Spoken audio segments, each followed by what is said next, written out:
आप सभी को मेरा नमस्कार। पिछले कुछ दिनों से हम देख रहे हैं कि जैसे जैसे देश भर में कोरोना के केसेस बढ़ रहे हैं, देश के कोने कोने में, हर राज्य में ऑक्सीजन की डिमांड बढ़ रही है, दवाइयों की डिमांड बढ़ रही है, वैक्सीन की डिमांड बढ़ रही है और जगह जगह इनकी कमी महसूस हो रही है। पिछले कुछ दिनों से दिल्ली में भी ऑक्सीजन की काफ़ी ज़्यादा अफरा तफरी मची हुई है। कभी इस हॉस्पिटल में ऑक्सीजन की कमी हो गई, कभी उस हॉस्पिटल में ऑक्सीजन की कमी हो गई, इस हॉस्पिटल में 2 घंटे की ऑक्सीजन बच गई। मैंने खुद रात रात भर अस्पतालों में ऑक्सीजन का इंतजाम कराने में गुजारी है कि कहीं किसी अस्पताल में ऑक्सीजन की कमी से कहीं मौत नहीं हो जानी चाहिए। केंद्र सरकार हर राज्य को ऑक्सीजन का कोटा तय करती है। देश भर में जितनी भी ऑक्सीजन बनती है, केंद्र सरकार तय करती है कि इस राज्य को इतनी ऑक्सीजन मिलेगी, इस राज्य को इतनी ऑक्सीजन मिलेगी। अब दिल्ली को कितनी ऑक्सीजन चाहिए? दिल्ली सरकार ने अपना एक एस्टिमेशन लगाया जिसके हिसाब से दिल्ली को रोजाना 700 टन ऑक्सीजन की जरूरत है। केंद्र सरकार ने हमारा कोटा कल तक 378 टन तय किया हुआ था। ये कोटा कल शाम को बढ़ा के 480 टन कर दिया है केंद्र सरकार ने। इसके लिए हम केंद्र सरकार के बहुत बहुत आभारी हैं।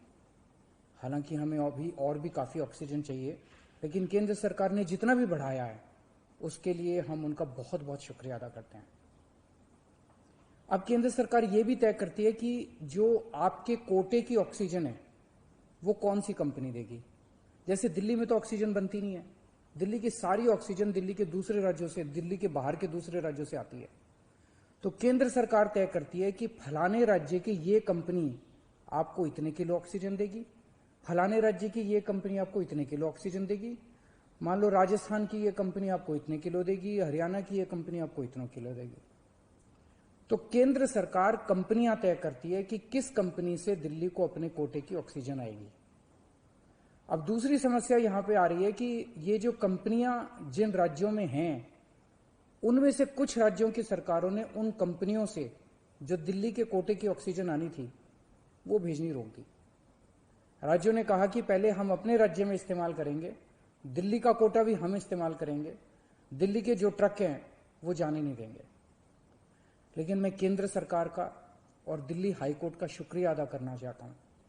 पिछले 2-3 दिन के अंदर उन्होंने हमारी बहुत मदद की है, जिसकी वजह से अब ऑक्सीजन दिल्ली पहुंचने लगी है। जो जो दिक्कतें आ रही थी, हम लगातार पिछले 2 दिन से एक एक मिनट टू मिनट, मैं खुद, मनीष जी, मैं, हमारे सारे ऑफिसर्स केंद्र सरकार के लगातार संपर्क में थे। परसों रात को मुझे याद है जब जीटीबी हॉस्पिटल में वहां का ट्रक एक पड़ोसी राज्य से चलना था पर वो चला नहीं, जीटीबी ऑक्सीजन में आनी थी ऑक्सीजन, तो एक केंद्रीय मंत्री को हमने फोन किया और उन्होंने तुरंत वहां पे बात करके उस ट्रक को वहां से छुड़वाया। हम लगातार संपर्क में हैं, एक एक ट्रक को अस्पताल पहुंचाने की कोशिश कर रहे हैं। हम सब लोग 24 घंटे काम कर रहे हैं, सोई नहीं है। हाईकोर्ट और केंद्र सरकार से जो मदद हमें मिली है उसके लिए तहे दिल से हम उनका शुक्रिया अदा करना चाहते हैं। जो कोटा हमारा बढ़ाया गया है अभी ऑक्सीजन का, उसमें उड़ीसा से काफी ऑक्सीजन आनी है, तो बढ़े हुए कोटे की ऑक्सीजन को भी दिल्ली पहुंचने में कुछ दिन लग जाएंगे। हम कोशिश कर रहे हैं कि अगर हो सके तो हवाई जहाज के जरिए उड़ीसा के से ऑक्सीजन लाई जा सके।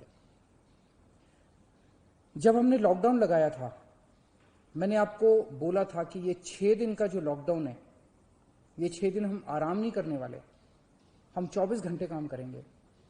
इन 6 दिनों को हम इस्तेमाल करेंगे दिल्ली के हेल्थ इंफ्रास्ट्रक्चर को और सुदृढ़ करने के लिए। इन 6 दिनों में दिल्ली में जो ऑक्सीजन की कमी है उसको ठीक करने के लिए, दिल्ली में जो बेड की कमी है उसको ठीक करने के लिए, और हम 24 घंटे लगे हुए हैं दिल्ली के हेल्थ इंफ्रास्ट्रक्चर को और इंप्रूव करने के लिए। इस लॉकडाउन के 6 दिन जो हमें मिले हैं, इन 6 दिनों में हम पूरी कोशिश कर रहे हैं। एक और बात, ये बहुत बड़ी आपदा है।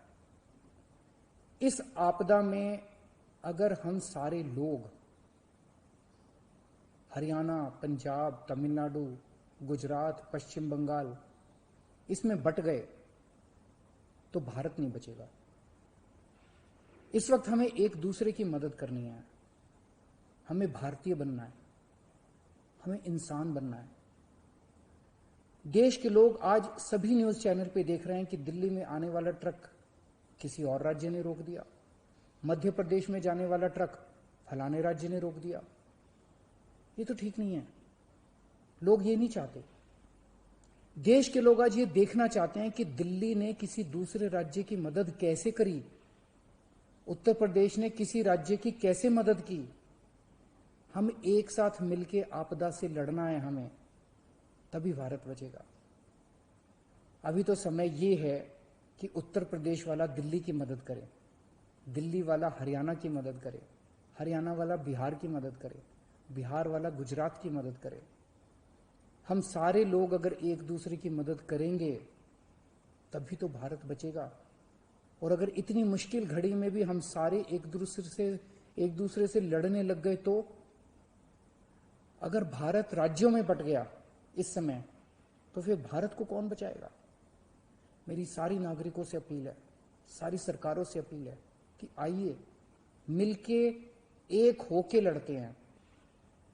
अगर हम मिलके लड़े एक मुट्ठी बनेगी, हमारे सारे संसाधन मिलके एक साथ इस्तेमाल होंगे, हमारी ताकत बढ़ेगी, हमारी शक्ति बढ़ेगी।